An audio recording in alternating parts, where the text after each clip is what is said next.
लेकिन अदिति, मैं जितना कैलकुलेट कर पाती हूँ, खासतौर पर अगर हम साउथ का जिक्र करें या फिर हम वेस्ट बंगाल का जिक्र करते हैं, तो लैंग्वेज प्रॉब्लम जो है वो कहीं ना कहीं इनकलकेट होकर के पॉलिटिकल पार्टीज तक जाता है।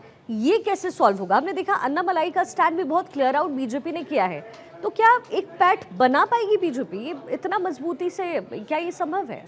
भले ही आप भाषा ना समझें, भाषा का तो हम जिक्र करेंगे। मैं वही बात कह रही थी कि जैसे विदेशों में भी जाके प्रधानमंत्री वो बैरियर तोड़ते हैं दो देशों का के बीच का, ठीक वैसे ही उन्होंने केरला में तोड़ा।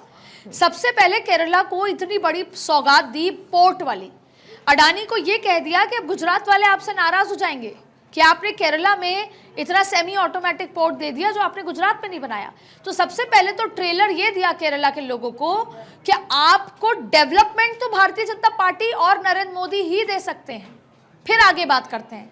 तो प्रधानमंत्री जब दोस्ती का हाथ बढ़ाते हैं, या यूं कहें कि जब चुनावी राजनीति शुरू करते हैं, उससे पहले विकास या डेवलपमेंट की तस्वीर या नमूना, या जिसे कहें कि एक एग्जाम्पल, उदाहरण के तौर पे चीजें देते हैं। इसीलिए मैं कह रही हूं, पहला बैरियर, हर व्यक्ति को इस देश का विकास चाहिए, पैसा चाहिए, डेवलपमेंट चाहिए। तो पहले तो नरेंद्र मोदी, जिनके नाम के साथ हमेशा विकास जुड़ता है, प्रैक्टिकल तौर पे उन्होंने दिखा दिया ये सबसे बड़ा पोर्ट। जाहिर तौर पे इससे इंडस्ट्री, इससे कारोबार, रोजगार, तमाम चीजें बढ़ेंगी, स्टेटस चेंज होता है उस किसी भी प्रदेश का।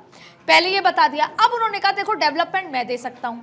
दूसरा, आप देखिए कि वक्फ का जब बिल आया तो सबसे पहले देखिए क्रिश्चियन जो है बड़ी संख्या में प्रधानमंत्री के पास आए भी थे, ये कहने कि हमारी बहुत सारी प्रॉपर्टी वक्फ के नाम है और अगर ये बिल आता है तो उससे हमारी प्रॉपर्टी हम वापस ले सकते हैं। वहां की बड़ी संख्या के क्रिश्चियंस इस वक्फ के बाद खास तौर पे भारतीय जनता पार्टी के साथ जुड़े हैं। जाहिर तौर पे हिंदू वोटर्स भी जुड़े होंगे। फिर आप देखिए कि जनगणना हो गई तो और जुड़ गए होंगे जो ओबीसी बड़ी संख्या में वहां होंगे। अब आपने कहा लैंग्वेज बैरियर, जब लोकसभा के चुनाव थे तो एक एक्सपेरिमेंट हुआ, तब भी पार्टी का ये कंसेंसस था कि एआईडीएमके के साथ जाना चाहिए, लेकिन अन्नामलाई का मानना था कि एक बार एआईडीएमके के साथ चले गए तो हम अपना संगठन खड़ा नहीं कर पाएंगे। और जहां पर प्रधानमंत्री मोदी फ्री हैंड देते हैं, अन्नामलाई को फ्री हैंड दिया, अन्नामलाई के थॉट प्रोसेस को जाने दिया कि ठीक है अन्नामलाई जानते हैं, 11% वोट भी बड़ा अन्नामलाई के आने से। लेकिन फिर भी बाद में पार्टी के अंदर ये बात हुई जब अच्छे रिजल्ट, जैसे आप तमिलनाडु का जिक्र कर रहे हैं कि वहां पर तो